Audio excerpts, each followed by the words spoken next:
Muhabbat nima degani? Muhabbat jimjimador gap, shunchaki mulozamatmi? Yo'q.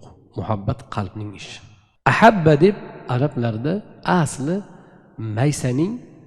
maysaning bir tomonga moyil bo'lishiga aytilgan. Maysa bir tomonga moyil bo'lsa, mana shu ahabba deyishgan qadimda.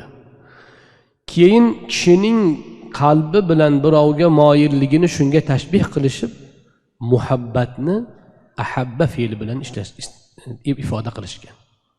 Birovga bo'lgan sevgini, odatda birovni yaxshi ko'rsa nima qiladi? Unga talpinadi. Talpinish muhabbat bo'ladi. Qalb talpinsa, qalb istasa, mana bu muhabbat bo'ladi.